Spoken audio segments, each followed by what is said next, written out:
खुदा का शुक्र करती हूँ आज आप मेरे साथ सब निकालें दूसरा पत्रस उसका 3 बाब और उसकी 8 आयत और जो माइक में से रेबेका जल्दी से इसको रीड आउट करें। Second letter of Peter chapter 3 verse number 8। ए अजीजों, ये खास बात तुम पर पोशीदा न रहे कि खुदावंद के नजदीक एक दिन 1000 बरस के बराबर है और 1000 बरस एक दिन के बराबर। खुदावंद अपने वादा में देर नहीं करता, जैसी देर बाज लोग समझते हैं, बल्कि तुम्हारे बारे में तहम्मुल करता है, इसलिए कि किसी की हलाकत नहीं चाहता, बल्कि ये चाहता है कि सबकी तौबा तक नौबत पहुंचे। आमीन। आमीन। आपने अपनी आंखों से पढ़ा, कह रहा है अजीजों, आप हो सकता है कि आप सारी जिंदगी स्ट्रगल करते रहे, लेकिन आप वो सब कुछ हासिल नहीं कर सके जो आप यीशु मसीह में रह के हासिल कर सकते। लेकिन एक शख्स है जो सिर्फ मसीह यीशु पर ईमान लाता है और वो सब कुछ हासिल कर लेता है। इस वक्त इब्राहिम जितनी दौलत ऑक्सफोर्ड यूनिवर्सिटी में पढ़ने वाले बच्चे के पास भी है। इस वक्त सुलेमान जैसी दौलत किसी मिलेनियर या बिलियनियर के पास भी नहीं है। क्यों? क्योंकि जब खुदा आपका सेंटर है तो खुदा आपके 100 डेज जो आपने मेहनत करनी है, खुदा उतनी मेहनत करवाओगे, या 1000 डेज जो आपने मेहनत करनी है, खुदा उस मेहनत का रिवॉर्ड आपको एक दिन में दे सकता। मैं हमेशा एग्जांपल देती हूँ यूसुफ की। यूसुफ कैद में और 1 घंटे बाद देखें वो खुदा उस बादशाह के ख्वाब का मतलब कैसे समझा सकता। हो सकता था वो भी ख्वाब को मतलब, क्योंकि वो खुदा के साथ इतना ट्यून्ड इन है। क्या अगर अभी आपको कोई ख्वाब का मतलब बताए तो क्या आपको 100% इसका मतलब खुदा की तहरीक में बता सकते? मोस्टली इवन मेरा आंसर भी नो होगा। क्यों? क्योंकि we are not tuned to hear the voice of the lord. हम हमारे कानों में इतनी नॉइजेस हैं और हम इतनी चीजों को रिसीव करें एक वक्त में कि हम खुदा की आवाज को सुन नहीं पा रहे। और खुदा की आवाज सुनने का मतलब ये नहीं कि खुदा हमसे स्पेसिफिकली बोले। देखिए एक शख्स है जिसने आपको रिटन वर्ड दी, जब आप उसका रिटन वर्ड ही नहीं मान रहे तो आपसे स्पेसिफिक कैसे बोल सकते? पहले जब मैं बिलीव करती थी, पहले मैं बहुत कहती थी खुदा मुझे फरिश्ते दिखा, खुदा मुझे फरिश्तों के थ्रू बात करा, खुदा मुझे जाहिर हो जाए, मेरी बात का जवाब दे। और आपको मैं सच बताना चाहती हूँ, खुदा ने एक लफ्ज ऐसे नहीं बोला, क्योंकि खुदा मुझे अपने कलाम में से जवाब दे रहा था। वो अलग बात है कि मैंने इसको मान लिया और मैं अपनी सिचुएशन में स्पेसिफिक हियरिंग रखता था। तो जब तक आप खुदा की बात छोटे लेवल पे नहीं सुन रहे, आप छोटे बातों में खुदा के ओबीडिएंट नहीं है, तो आप बड़े कहते हैं ना कि जो थोड़े में वफादार नहीं वो ज्यादा में कैसे वफादार। और ये बात सच है। जितनी अंडरस्टैंडिंग अभी आपके पास कलाम की है, अगर आप उसमें ओबीडिएंट नहीं है तो आप रिटर्न में क्या ओबीडिएंट है? Abraham was obedient. Jacob, Isaac, David, Joseph, Daniel, ये सारे ओबीडिएंट थे खुदा के। इन्होंने खुदा की आवाज को सुना। और यहाँ पे क्या कह रहे हैं? वो कह रहा है जब आप खुदा के साथ लेबर कर रहे हैं, खुदा के साथ लेबर करना क्या आपको पता है? वो कहता है ए बोझ से दबे हुए लोगों मेरे पास आओ। ये वर्ड्स कोई इंग्लिश में पढ़ते जल्दी से निकाल। ए बोझ से दबे लोगों जो मेरा जुआ नरम और मुलायम है। अगर कोई ये पढ़ सके, टाइम ही वेस्ट करना, जल्दी से पढ़ दें। किसी को भी हवाला आता है तो जल्दी से निकाल के पढ़ दे, जिसमें वो कहता है बहुत से दबे हुए देखो मेरे पास आओ, क्योंकि मेरा जुआ नरम और मुलायम है और मेरा बोझ हल्का है। ये जो मुझे अपनी मेमोरी से कोट कर रही हूँ, गलत हो सकता है, स्क्रिप्चर निकाल दे तो बहुत अच्छा होगा। गूगल कर लें जल्दी से, एक्यूरेट वर्ड्स का रेफरेंस मिल जाएगा। तो फिर मैं आपको बताती, जल्दी से निकाले जब तक मैं आगे बात कंटिन्यू करी। जी निकाल लिए तो फिर पढ़ना शुरू। मत्ती 11:28। पढ़े। ए मेहनत उठाने वालों और बोझ से दबे हुए लोगों, सब मेरे पास आओ, मैं तुमको आराम दूंगा। मेरा जुआ अपने ऊपर उठा लो और मुझसे सीखो, क्योंकि मैं हलीम हूँ और दिल का फरोतन, तो तुम्हारी जाने आराम पाएंगी, क्योंकि मेरा जुआ मुला है और मेरा बोझ हल्का। मेरा बोझ हल्का है। देखें, बोझ में हम पहले भी है, बोझ में हम बाद में भी है। इसका मतलब तो क्या है? वर्क। आप मसीह में रह के वर्क करें और मसीह के अलावा भी वर्क करें, दो डिफरेंट टाइप्स ऑफ वर्क। जब आप मसीह में वर्क कर रहे हैं ना, आप किस पे वर्क करें? सिर्फ अपनी बिलीविंग पे। लेकिन जब आप मसीह से आउट ऑफ द वे जाके वर्क करें तो आप क्या करें? आप अपनी थिंकिंग के अकॉर्डिंग प्लान्स बना रहे हैं, स्ट्रेटजी बना रहे हैं, और जिनका नेट रिजल्ट, जिनकी एश्योरेंस आपके पास नहीं है। लेकिन जब आप यीशु मसीह को कबूल करते हैं ना, तो आपके पास इतनी एश्योरेंस होती है कि हाँ, अब आपके अंदर एंटर हो चुके हैं। लेकिन जब आप कोई बिजनेस स्टार्ट करते हैं तो आपको एश्योरेंस नहीं होती कि आप 100% सक्सेसफुल होंगे। लेकिन जब आप मसीह यीशु के कहने पे, वो कहता है जाल डाल, और जब पतरस ने जाल डाला तो काम उसका हो गया। तो जब आप मसीह यीशु के कहने पे कुछ कर रहे हैं, वो काम में और खुद से कुछ काम में, कुछ स्किल में कर रहे हैं, उसमें डिफरेंट चीजें हैं। बहुत सारे लोग हैं जो बहुत अच्छी जॉब भी कर रहे हैं, लेकिन फिर भी वो डिसपीस में, अपनी जिंदगियों से खुश नहीं है।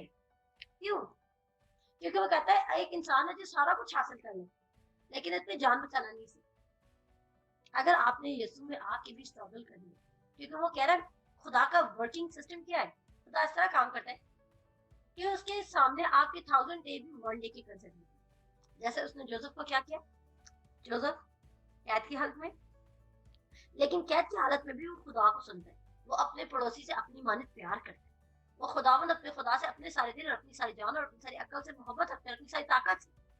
क्योंकि अगर वो खुदावंद अपने खुदा से मोहब्बत ना करता और उसकी इबादत ना करता होता तो क्या होता? जब उसको पोतीफर की बीवी कहते, पोतीफर की बीवी या जो भी इसका नाम है, उसको कहती है कि आप मेरे साथ अडल्ट्री कर ले और मेरे साथ सो जा, क्या वो सोया? नहीं, क्योंकि वो वर्ड में एस्टैब्लिश है। हम दाऊद नबी की ज़बूर में पढ़ते हैं कि दाऊद नबी कहता है क्योंकि मेरा ध्यान, मैं मेमोरी से कोट कर रही हूँ, हो सकता है गलत हो, लेकिन उसकी पैराफ्रेजिंग ये है कि वो कहते हैं कि क्योंकि मेरा ध्यान तेरे कलाम पर लगा है इसलिए मैं गुनाह नहीं करता, या तेरा कलाम मेरे दिल में है इसलिए मैं गुनाह नहीं करता। तो वो गुनाह से क्यों दूर है? क्योंकि उसका दिल खुदावंद पर लगा। जोसेफ गुनाह से क्यों दूर रह सका, फिजिकल टेम्पटेशन से क्यों दूर रह सका, फ्लैश की टेम्पटेशन से क्यों दूर रह सका? क्योंकि उसका दिल खुदावंद के कलाम पर लगा हुआ। और जब उसका दिल खुदावंद के कलाम पर लगा रहे तो क्या हुआ? उसने खुदा की बात सुनी। अब आगे क्या होता है? कैद में, कैद के बाद भी कहते हैं अब वो लेबर कर रहा है कैद में, लेकिन खुदा क्या करते हैं? खुदा उसको फ्रंट लाइन पे लाया। अब वो बादशाह के सामने अपीयर हो रहे हैं, और जब वो बादशाह के सामने अपीयर होते तो क्या होता है कि बादशाह को वो राइट मतलब बता देता है खुदा, और आगे विजडम भी देते हैं। अब बादशाह कहते हैं कि तुझसे ज्यादा हकीम तो फिर कोई भी नहीं हो सका, जिसने इस ख्वाब का मतलब बता दिया, तो तू ही सब चीजों का इंचार्ज बन जा। यूसुफ के अंदर यीशु मसीह नहीं है, उस पर खुदा की रूह आती है, हमारे अंदर खुदा की रूह है। 1 घंटे में यूसुफ की लाइफ पूरी टर्न अराउंड हुई। इसी तरह खुदा ने आपके लिए भी प्लान रखा, गुड प्लान। तो जो 1000 डेज आपने खुदा के बगैर गुजारने हैं, वही 1000 डेज आप खुदा के साथ गुजारें। आपको 1000 डेज तक वेट नहीं करना पड़ेगा खुदा के रिस्पॉन्स के लिए। अगर आप डे 1 से बिलीव करते हैं तो वो कहता है अगर तू इत्तेकाद रखता है तो तेरे लिए सब कुछ मुमकिन है। और उसके बाद वो नेक्स्ट वर्स में क्या कहते हैं?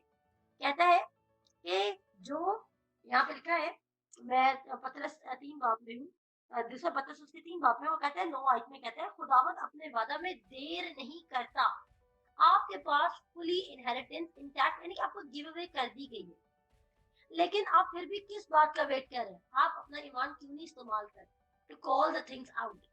वो कहता है ये खुदा किस में काम कर रहे हैं? जो चीजें नहीं उनको यूं बुला लेते हैं कि गोया वो हैं। आपको चीजें नजर नहीं आ रही, लेकिन आप उनको कॉल आउट कर सकते हैं क्योंकि वो ऑलरेडी प्रेजेंट है। वो कहता है खुदा अपने वादे पूरा करने में देर नहीं करता। उसने आपसे हीलिंग का, हेल्थ का, होलनेस का, फाइनेंसेस का, प्रॉस्पेरिटी का, आपकी फिक्र लेने का, आपकी बॉन्डेजेस का, आपके सिन की फॉरगिवनेस का प्रॉमिस किया, और उसने किसी चीज में भी देर नहीं की। ये स्टेटमेंट क्लियर बता रही है कि देर आपकी साइड से नहीं। अच्छा, देर कैसे हो रही है? Because you are not believing, you are not believing what the word of God is saying. तो जब तक आप बिलीव ही नहीं कर रहे तो खुदा का कलाम क्या कह रहा है? खुदा का कलाम काम करना नहीं शुरू करेगा, क्योंकि खुदा का कलाम सिर्फ एक ही चीज से मूव करता है, वो है आपका फेथ। जब आप उस पर यकीन रखते हैं, आप रोते रहे, आप रोजे रखते रहे, आप दुआएं करते रहे, आप मुनाजातें करते रहे, आप प्रेयर चेंज बना ले, आप हफ्ते में 60 दिन अपने चर्च में प्रेयर रख दें, आप हफ्ते में 7 दिन अपने चर्च में 1 घंटे की इबादत करें, आप अपने लीडर्स को फॉलो करें, आप कुछ भी कर लें, चेंज नहीं आएगा जब तक कि आप वर्ड पे स्टैंड नहीं करें और आप वर्ड पर बिलीव नहीं करें जो वर्ड कह रहा है आपके बारे में। अगर आप ये बिलीव ही नहीं करें, तो जब वो कह रहे हैं कि उसके बारे में देर नहीं, हमें सब चीजें ऑलरेडी मिल चुकी हैं, तो मैंने सिर्फ इस पे ईमान रखते हैं कि ऑलरेडी चीज मेरी है। जब कोई चीज आपकी है तो आप कभी भी, अगर मैं आपसे पूछूंगी ना कि मेरे आपके पास ये चीज है, वो चीज अभी आपके पास पहुंची नहीं, लेकिन आपने उस चीज की पेमेंट कर दी है, आप कहेंगे यस मैंने गाड़ी खरीद ली है, क्योंकि आपने उसके लिए ऑलरेडी पे कर दिया। चाहे वो गाड़ी 7 दिन बाद आए, 8 दिन बाद आए शोरूम से या पीछे से, 10 दिन बाद आए, हु केयर्स। जब हम आपसे पूछेंगे आपके पास गाड़ी है, तो आप क्या कहेंगे? आप कहेंगे यस मेरे पास गाड़ी है। ऑल्दो आपके घर के बाहर गाड़ी नहीं खड़ी, बट यू नो दैट आपने गाड़ी के लिए पे कर दिया। इसी तरह क्राइस्ट ने आपके लिए पे कर दिया, तभी तो वो इतना श्योर है कि it's done, it's paid, everything whatsoever. जो कुछ कहता है, जो कुछ तुम दुआ में मांगो, जो कुछ व्हाटसोएवर। तो जब आप दुआ में मांग रहे, आप दुआ में उल्टी सीधी बातें नहीं मांगनी, वो मांगनी जो खुदा के विल के अकॉर्डिंग। वो आप कैसे जान सकते हैं? जब आप उसके वर्ड में एस्टैब्लिश होता है, आप उसके विल से ही रिलेटेड चीजें मांगते हैं, खुदा आपकी ख्वाहिशों को, खुदा आपकी ड्रीम्स को, क्योंकि खुदा माइंड रेगुलेटर और हार्ट फिक्सर है, वो आपको चेंज कर दे, आपके थॉट लाइफ को चेंज कर दे। क्या होगी? आपकी अकल नहीं हो जाने के साथ साथ आपकी सूरत, आपके एक्शंस, आपके प्लान्स, आपके ड्रीम्स चेंज होते जाए। और फिर क्या होगा? यहाँ पे देखिए वो कहता है वादा में देर नहीं करता जैसे देर बास लोग समझते हैं, बल्कि तुम्हारे बारे में तहम्मुल करता है, बल्कि तुम्हारे बारे में तहम्मुल करता है, और इसलिए कि किसी की हलाकत नहीं चाहता, बल्कि ये चाहता है कि सबकी तौबा तक मोहब्बत पहुंचे। वो वेट कर रहा। मैंने क्या कहा है? सल्वेशन से किसकी तरफ मूव करना है हमने? ट्रांसफॉर्मेशन की। सेव्ड हम हो चुके, लेकिन अब हमने अपनी अकल चेंज करनी, और अकल हमने किसके अकॉर्डिंग चेंज करनी है? खुदा के कलाम के अकॉर्डिंग चेंज करनी। जो खुदा कह रहे हैं हमें उसका यकीन करना है, ना कि जो हमारी फाइव सेंसेस कह रही है। और इसमें सबसे इंपॉर्टेंट रोल आ जाता है फिर फॉरगिवनेस की टीचिंग का, दैट यू आर फॉरगिवन। क्योंकि आप खुदा से बोल्डली इसलिए नहीं मांग रहे क्योंकि आपको लगता है कि you are not forgiven, you are not according, you are not coming to the standard of asking from the Lord boldly। आपको लग रहा है कि आप उससे बोल्डली चीज नहीं मांग सकते क्योंकि आप खुदा की बात नहीं सुनते। और इस चीज को टारगेट करना सबसे ज्यादा जरूरी है इस रॉन्ग गॉस्पेल के वर्ल्ड में। मेरे साथ सब निकाले लूका उसका 18 बाब। तो ये दो बातें आपने सीख ली कि खुदा अपने वादे में देर नहीं करता, और जब आप खुदा के साथ लेबर करते हैं तो वो आपको एक दिन में एलिवेट करता है। देखिए, खुदा के साथ लेबर करना यानी कि उसके वर्ड में रेस्ट करना, उसके वर्ड पर बिलीव रखना, मैंने और कोई काम नहीं करना। आप अपने बाकी काम करें, लेकिन आपकी इंटेंशन क्या है उस काम के पीछे वो खुदा जानता है। कि इधर यू आर डूइंग क्योंकि आपको लगता है कि खुदा ये काम नहीं कर सकता, इसलिए I have to make some efforts, मुझे कुछ करना पड़ेगा क्योंकि मुझे फिक्र है। या फिर आप ट्रूली देखिए, अगर आप रेस्टलेस हैं, अगर आप डिस्पीस हैं, अगर कोई भी चीज आपको कंसर्न देती है, तो मैं आपको बताना चाहती हूँ अभी तक आप पतरस की वर्ड्स पे खड़े नहीं हुए। तो वो कहता है अपनी सारी फिक्र उसी पर डाल दे क्योंकि उसको तुम्हारी फिक्र है। सारी फिक्र, आप कल क्या खाएंगे, आप क्या नौकरी करेंगे, आप किससे शादी करेंगे, आपके बच्चों का फ्यूचर क्या होगा, आपके फाइनेंसेस कैसे पूरेंगे, आपके घर में हर एक चीज कैसे काम करेगी, अपनी सारी फिक्र, मेरा फ्यूचर क्या है मसीह में, मेरी मिनिस्ट्री कैसे चलेगी, या कुछ भी। क्योंकि वो कहता है अपनी सारी कोई भी चीज जो आपको कंसर्न करी वो आपने उसके हाथ में दे देनी।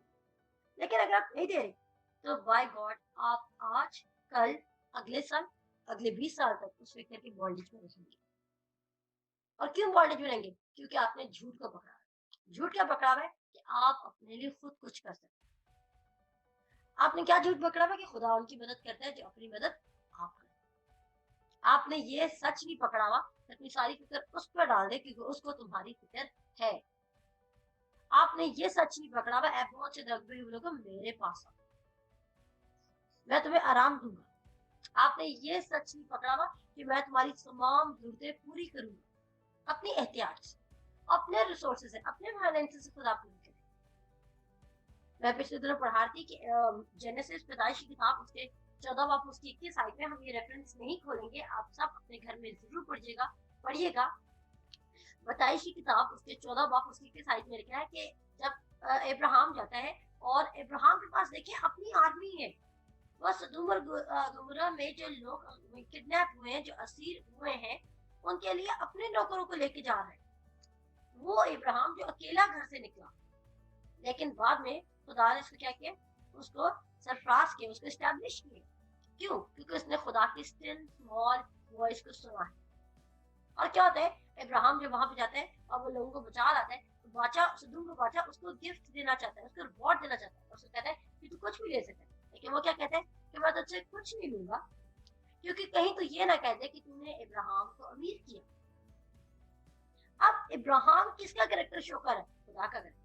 खुदा, हम कहते हैं ना खुदा गयूर खुदा है, खुदा गैरत का खुदा है, खुदा अपने नाम की गैरत रखता है, ये रखता है। वो किस मत में गैरत? क्योंकि खुदा नहीं चाहता कि हम खुदा के हिस्से का जलाल किसी और के साथ शेयर करें। और इसमें सबसे बड़ा फैक्टर क्या है? टीचिंग। जब हम ये बिलीव ही नहीं करें कि यीशु मसीह ने हमारे लिए इतना ग्रेटर वर्क किया, हम क्या करें? हम जलाल शेयर करें।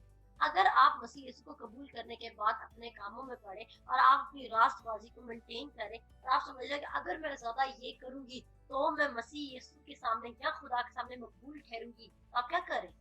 आप खुदा का जलाल अपने पर दे रहे हैं। आप कह रहे हैं कि हाँ तूने अच्छा काम किया, लेकिन मैं भी तेरे साथ थोड़ी मदद करूंगी। Did God ask you for help? क्या खुदा ने एक दफा भी अपने कलाम में लिखा कि आई नीड योर हेल्प, मुझे तुम्हारा cooperation? God never said this. Yeshu Masih को जिंदा करने के लिए खुदा ने सबको बोला था कि अब क्या खुदा ने अपीयर हुआ था 11 रसूलों पर, और बाकी जो थे, बाकी रसूल थे जो मतलब के स्पेसिफिक रसूल नहीं थे लेकिन बाकी खिदमत का काम कर रहे थे, क्या खुदा ने वो जो जहाँ पे वो स्टे किए हुए थे, छुपे हुए थे, क्या खुदा ने वहाँ पे अपीयर होकर उनको ये बोला था कि अब यीशु मसीह को हमें 3 दिन बाद जिंदा करना है, तो सारे प्रेयर चेन मारो और दुआएं करो और रोजे रखो क्योंकि वो तुम्हारे लिए मुर्दों से जिंदा होगा? नो। उसने सल्वेशन का 1% भी आपके सर पर नहीं डाला। उसने सल्वेशन का सारा काम खुद किया। अगर उसको आपकी जरूरत होती तो वो यीशु मसीह को ना भेजता, लेकिन उसने खुद किया, और जब उसने खुद किया तो उसने आपको आजाद किया। लेकिन मेन कॉमन थियोलॉजी जिसको मैं काउंटर अटैक करती हूँ हमेशा, वो ये है कि लोग समझते हैं कि हम इतने इजीली कैसे फॉरगिवन हो सकते हैं। लोग अपने आप को गुनाहगार समझते हैं और वो कहते हैं ये हमारी जिंदगी में कैसे हो सकता है, और फिर शैतान उनको बाइबल में से ही कुछ वर्सेस देता है जो उनको डिसीव करती रहती है। लूका 18 बाब निकाले और मैं रेबेका को कहूंगी एक बार रीड करें। लूका 18 बाब, लूक चैप्टर 18 और उसकी वर्स नंबर 10 आई गेस कि दो शख्स हैकल में दुआ करने लगे, एक फरीसी दूसरा मासूल लेने वाला। फरीसी खड़ा होकर अपने जी में यूं दुआ करने अब लगा, देखें, एक फरीसिया और एक क्या है? महसूल लेने वाला। फरीसी का कॉन्सेप्ट मैंने पहले भी आपको बताया। फरीसी क्या होता है? जो लॉ को पूरा कर रहा है। और एक वो शख्स है जो क्या कह रहे हैं? जो गुनाहगार है, जो महसूल लेने वाला। मैंने देखा है हमारे पाकिस्तान में और हमारी पूरी दुनिया में दो किस्म के चर्चेस आते हैं। एक वो लोग हैं जो सिन कॉन्शियस, जो हर वक्त कहते थे हम गुनाहगार हैं, हमने खुदा के सामने गुनाह नहीं करना, गुनाह बहुत बुरा है, गुनाह हमारे साथ डिवेल करता है, खुदा हमारे साथ डिवेल नहीं कर सकता। उन्होंने ये खप डाली। और दूसरे किस्म के लोग कैसे हैं? दूसरे किस्म के लोग मानते ही नहीं, वो कहते हैं we are forgiven, we are whole, we are complete, we are kings, we are queens, और वो फिर भी सिन को कंटिन्यू रखते हैं और वो मैनिफेस्टेशन नहीं देते। हमने अपनी जिंदगी में यीशु मसीह को कबूल करने के बाद इस चीज को बिल्कुल प्रमोट नहीं करना कि हम यीशु मसीह को कबूल करने के बाद कुछ भी कर सकते, जो चाहे हम कर सकते। फ्री विल है हमारे पास, लेकिन अगर आपने राइट सल्वेशन को कबूल किया फिर आप कभी भी नहीं करेंगे, क्योंकि आपका अंदर से दिल कबूल हो जाए, क्योंकि आप उसकी ग्रेटर मोहब्बत को पहचान लेंगे। कहता है कामिल मोहब्बत खौफ को दूर कर देती है। उसका प्योर लव कि वो आपके साथ है, वो आपको कभी नहीं छोड़ेगा। फिर क्या होगा? आप कहेंगे जब खुदा मेरे साथ है और खुदा के प्लान्स तो मेरे से बेटर हो सकते हैं, क्योंकि खुदा के प्लान्स, खुदा वो है जिसने आसमान और जमीन को बनाया। तो आपकी जो थिंकिंग वो चेंज हो जाएगी। फिर आप लोगों से डिस्करेज नहीं होंगे, फिर आप लोगों की ओपिनियंस पे डिपेंड नहीं करेंगे what they think about you. आप किस लिए कंसर्न होगे कि what God thinks about you, और गॉड आपके बारे में क्या सोचता है। जैसे वो यीशु के बारे में सोचते हैं वैसे आपके बारे में सोचते हैं, क्योंकि उसने आप अपने बेटे बेटियां बना लिया। तो यहाँ पे दो किस्म के लोग हैं। एक अपने आप को गुनाहगार समझता ही नहीं, वो समझता है I am doing very well, वो समझता है कि आई एम डूइंग। अब ये कौन लोग हैं जो बॉर्न अगेन होने से पहले भी, अब बॉर्न अगेन होने के बाद भी खुदा के सामने क्रेडिट दे सकते। मैं जब भी किसी को नए शख्स को मिनिस्टर करने लगती हूँ तो वो क्या करते हैं, वो कहते हैं आपको पता है मैं तो सुबह 3 बजे उठ की दुआएं करती, एज इफ वो खुदा के सर पर एहसान कर। वो समझते हैं कि अगर हम सुबह 3 बजे उठ के दुआ करेंगे तो God is adding something to us, which is wrong. आप 3 बजे दुआ करें, आप 4 बजे दुआ करें, आप 24 घंटे दुआ करें, खुदा आपसे प्यार करता है। आप पूरा दिन दुआ ना करें, खुदा आपसे फिर भी प्यार करता है। क्यों? क्योंकि उसके बेटे यीशु मसीह ने आपकी खातिर से नहीं करता। उसने आपकी मुशक्कतें, आपके गम, आपकी तकलीफें, आपके लिए वो जलील हुआ, वो सब कुछ जो आपने सब कुछ सहना था उसने उठा लिया। अब आगे देखते हैं आगे क्या। फरीसी खड़ा होकर अपने जी में यूं दुआ करने लगा कि ऐ खुदा, मैं तेरा शुक्र करता हूँ कि बाकी आदमियों की तरह जुल्म, बेइंसाफ, जनाकार या इस मसूल लेने वाले की मानद नहीं हूँ। मैं हफ्ता में 2 बार रोजा रखता हूँ और अपनी सारी आमदनी पर दायकी देता हूँ। लेकिन वसूल लेने वाले ने दूर खड़े होकर इतना भी ना चाहा कि आसमान की तरफ आंख उठाए, बल्कि छाती पीट पीट कर कहा, ऐ खुदा, मुझ गुनहगार पर रहम कर। और तुमसे कहता हूँ कि ये शख्स दूसरे की निस्बत रास्तबाज ठहर कर अपने घर गया, क्योंकि जो कोई अपने आप को बड़ा बनाएगा वो छोटा किया जाएगा, और जो अपने आप को छोटा बनाएगा वो बड़ा किया जाएगा। आमीन। आमीन। अब यहाँ पे देखिए, फरीसी वो शख्स है जो साइमन, लूका 7 बाब के अकॉर्डिंग, क्योंकि लूका को अपने अंदर इतने एरर्स नजर नहीं आ रहे। और महसूल लेने वाला वो शख्स है जो वो औरत है। जैसे महसूल लेने वाला अपना सर भी नहीं उठा के आसमान की तरफ देखा, इसी तरह वो जो औरत थी जो खुदा के पास आई, यीशु मसीह के पास आई, वो यीशु मसीह के साथ बराबर में नहीं बैठी, बल्कि वो क्या करती, वो उसके पाँव धोती जाती, उसको चूमती जाती, उसके पाँवों को, क्योंकि उसने अपनी जिंदगी में मसले को पहचान लिया। और जब वो अपनी जिंदगी में मसले का पहचान लेती है तो वो क्या ढूंढती है, इसका सोल्यूशन ढूंढती है। और सोल्यूशन क्या ढूंढा उसने, उसको पता है उसके गुनाह बहुत है, और उसको पता है इस शख्स के पास इख्तियार है कि वो उसके गुनाहों को माफ कर सके। और वो किसी चीज की परवाह के बगैर उसकी पार्टी में जा रही है और वो उसको अपना लव शो कर। देखिए अभी तो यीशु मसीह ने स्टेटमेंट दी नहीं कि your sins which are many are forgiven, Yeshu ने ये स्टेटमेंट नहीं दी, लेकिन वो लव ऑलरेडी शो करने लगी है। क्यों? क्योंकि उसको अश्योरेंस है इसके पास सिन फॉरगिव करने का अख्तियार है। लेकिन साइमन अपने आप को कैसे समझ रहा है, इस फरीसी की बात मान, उसको लग रहा है I am good to go, मैं ये करता हूँ, मैं वो करता हूँ, मैं वो करता हूँ। आप भी अपनी जिंदगी वैसे हो सकते, इवन बॉर्न अगेन होने के बाद भी हम बॉर्न अगेन हो जाते, उस वक्त हम खुदा को देखते हैं कि खुदा हमारे किसी काम कर, लेकिन बॉर्न अगेन होने के कुछ अरसे बाद हम अपने वर्क्स में दोबारा गिर जाते हैं, और जब हम दोबारा वर्क्स में गिरते तो हम बड़ा डिजास्टर क्रिएट। जितना एफर्ट, मेरी बात और सुन सुनेंगे, ये बहुत बड़ी रेवलेशन, जब आप खुदा के सामने जितने वर्क्स करेंगे ना, उतने आप खुदा की ग्रेस को रेजिस्ट करेंगे।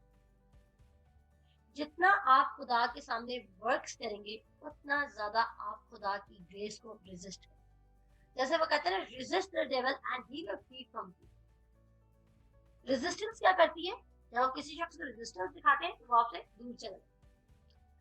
जब आप किसी शख्स से कोई रिलेशनशिप में लाना चाहते हैं तो आप उसे रेजिस्टेंस दिखाते हैं। इसी तरह आप ये करें, जब आप काम करें, जब आप अपने कामों पर डिपेंड करें, आप समझ लें कि हम मसीह यीशु को पाने के बाद कुछ कर सकते हैं जिसमें यीशु मसीह में भी स्टार से भी get 3 star whatsoever you are thinking, तो क्या होगा, you are actually resisting the grace of God.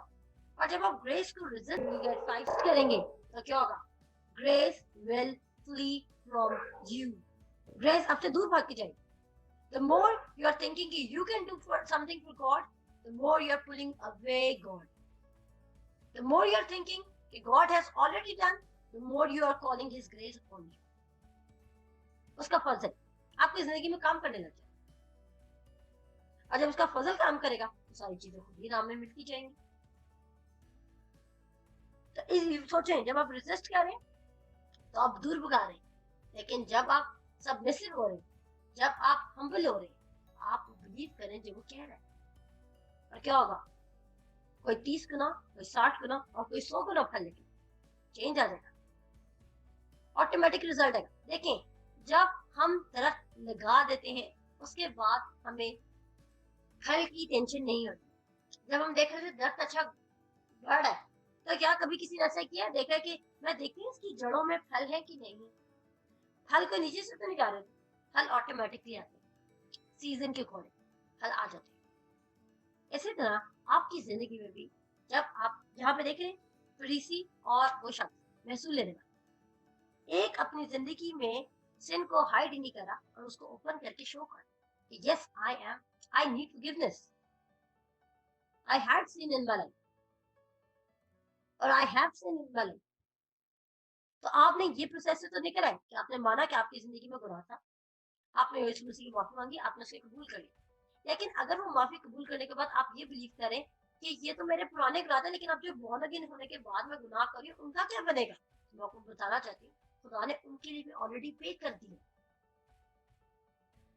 खुदा ने ऑलरेडी उनके लिए भी पे कर दिया है। शैतान आके आपको बार बार, अच्छा मुझे बताएं, खुदा के सामने फेवरेट बनने के लिए आपको कितनी देर बाइबल पढ़नी चाहिए?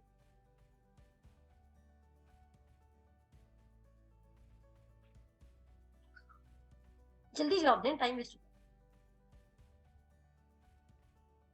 खुदा की फेवर गेन करने के लिए आपको कितनी देर बाइबल पढ़नी चाहिए एक दिन में अप्रोक्सीमेटली? एक दफा। कितनी दफा? एक दफा भी नहीं। अरे क्या बात करी, नहीं मेरे ख्याल से मैं को 4-4 घंटे पढ़ने चाहिए। मैं आपको बताना चाहती हूँ, एक दफा भी नहीं, क्योंकि यू आर ऑलरेडी फेवर्ड। आप बाइबल किस इंटेंशन से पढ़े? आप इसलिए पढ़े क्योंकि आप जानना चाहते हैं कि what God has for me, मुझे मालूम नहीं। आप गूगल मैप क्यों यूज करते हैं? आपको पता है जगह है, लेकिन आप मैप इसलिए यूज करें ताकि आपको उस जगह तक पहुंचने के लिए डायरेक्शन मिल जाए, ऐसा ही है। जगह ऑलरेडी है, आप गूगल पे कोई नई जगह तो टाइप नहीं करते ना, ओके आज मुझे इस्लामाबाद जाना है, इस्लामाबाद एग्जिस्ट नहीं करता और इस्लामाबाद क्रिएट हो जाएगा गूगल मैप, ऐसा नहीं है। इस्लामाबाद ऑलरेडी एग्जिस्ट करता है, आप वहां तक जाना चाहते हैं, आप गूगल मैप पे लोकेशन डालते हैं, और गूगल मैप क्या कर रहा है? आपको लोकेशन तक की डायरेक्शन दे रहा है। और कभी कभी कुछ लोग गूगल मैप भी रीड नहीं कर सकते। आपने देखा अक्सर करीम वाले होते हैं, ऊबर वाले, उनको गूगल मैप की समझ नहीं आ रही होती और हमें उनको खुद रास्ता समझाना पड़ता है। तो इसी तरह बाइबल भी ऐसी ही है। हो सकता है बाइबल पढ़ते हैं लेकिन आपको बाइबल की समझ नहीं आ रही, और फिर खुदा ने फीचर्स देते जो आपको डायरेक्शन देते। आप बाइबल इसलिए पढ़े ताकि आपको डायरेक्शन मिल सके कि what is the plan of God. आप इसलिए पढ़े ताकि आप सीधे रास्ते पे जा सके, ताकि आप किसी ऐसे राह पे न चले जाएं जहां पे जिसकी इंतहा मौत हो। तो यहाँ पे हम देख रहे हैं, हमने इस चीज में इतना स्टैब्लिश हो जाना है कि शैतान एक दफा भी आके हमें स्टील, किल और डिस्ट्रॉय ना कर सके, और हमें ये ना बता सके कि we are little less than Jesus righteousness, क्योंकि हमारी राइटियसनेस ना पहले थी और ना बाद में। We are depending on the righteousness of Jesus Christ. And we can sin, but Christ cannot sin. और क्योंकि Christ cannot sin, इसलिए he cannot be made unrighteous. And if he cannot be made unrighteous, so he cannot be just further. और वो हम उसके नाम से जब आपसे मांगते हैं वो हमें मिल जाता है। तो हम किसकी राइटियसनेस डिपेंड करें? यीशु मसीह की राइटियसनेस, उसकी रास्तबाजी। तभी वो कहता तुम उसकी रास्तबाजी और उसकी बादशाही। उसने ये नहीं बोला अपनी रास्तबाजी को ठीक कर, उसने तो ये बोला ही नहीं। उसको पता है ये तुम्हारी रास्तबाजी किसकी मान्यता है? जल्दी से जवाब दो, तुम्हारी रास्तबाजी किसकी मान्यता है? गंदी धज्जियों के मान्यता। Yes, filthy rags. गंदे कपड़े की मानद है, हमारी रास्तबाजी तो है ही गंदी, तो हम क्यों अपनी रास्तबाजी में स्टैब्लिश होना चाह रहे हैं? Why not just pursue the righteousness of Jesus Christ? Amen. तो आज हम अपना ये सेशन यहाँ पे एंड करते हैं। मैं खुदा का शुक्र करती हूँ इस दिन के लिए, हर एक चीज के लिए। आई बिलीव खुदा का कलाम